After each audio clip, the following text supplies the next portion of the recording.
அடா பாவீங்களா, ஒரு 10 வயசு புள்ள எந்த காலத்துல இருந்து திருந்திய மாட்டீங்கடா? ஏன்டா இப்படி காம வெறி பிடிச்சி அலையிறீங்க? ஒரு பொண்ணுக்கு கல்லுக்கு புடவைனாலும் அப்படி தாண்டா பண்றீங்க. 10 வயசு பொம்பளை பிள்ளைடா, ஏன்டா இந்த அநியாயம் பண்றீங்க? அந்த பிள்ளை என்னடா பாவம் பண்ணிச்சு? பொம்பளவா பிறந்ததுதான் தப்பாடா? ரொம்ப கொடுமைடா இதெல்லாம். நினைச்சாலே மனசு பகீருக்குதுடா.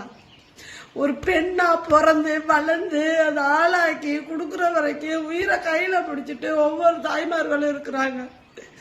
அந்த வரிசையில ஒரு பெண்ணா பிறந்தவங்களுக்கு எவ்வளவு கஷ்டம் இருக்கணும். நான் எங்களுக்கு பெண்ணா பிறந்த எங்களுக்கு மட்டும் தாண்டா தெரியும். ஏன்டா உங்களுக்கு இப்படி காபா வெறியில அலையிறீங்க? வயசானவங்களும் இப்படிதான் இருக்கிறீங்க, வயசு வயசுல இப்படிதான், சின்ன பையன்களும் இப்படிதான் இருக்கிறீங்களா? உங்களுக்கு ஆம்பளைன்னு காட்டுறதுக்கு ஒரு சின்ன குழந்தை தான் கிடைச்சிட்டா. உங்களுக்கு எவ்வளவுதான் வழி இருக்கடா, போய் தொலைய வேண்டியதுடா. இப்படி 10 வயசு பிள்ளைகிட்டடா படுப்பாவில கொடுமடா இதெல்லாம். இதெல்லாம் நினைக்குமாடா? அண்ணா விஜய் அண்ணா, இப்ப எல்லா குத்தமும் உங்க மேலதான் சொல்லுவாங்க. இத ஒரு அரசியல் வச்சு அரசியல் பேசுவாங்க. விஜய் ஆட்சியில தான் இப்படி நடக்கணும். சும்மா தேவையில்லாம இப்ப பழி பாவம் எல்லாருக்கும் வரும்னா மக்கள்கிட்ட விட்டுருங்கண்ணா. அவனுக்கு சரியான தண்டனை மக்களே கொடுப்பாங்க. அவனோட உறுப்பை அறுத்து எறியணும், அப்படி ஒரு தண்டனை கொடுக்கணும். அவன் உயிரோட இருக்கணும்.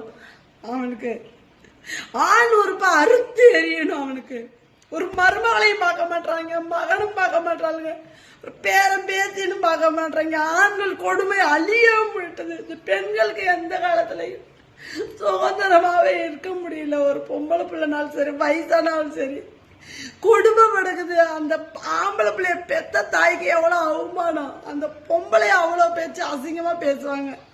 அந்த ஆளை பெத்ததுனால அந்த அம்மாவும் பாவம் தானே. அந்த அம்மா என்ன பொம்பளை பிள்ளைங்கள போய் தப்பான வழிக்கு போட சொல்லி வளர்த்துருப்பா ஒரு பொம்பளை. அப்படியெல்லாம் வளர்த்துருக்க மாட்டாங்க. இவங்க வளர்ந்த விதம் அப்படி இருக்கும்.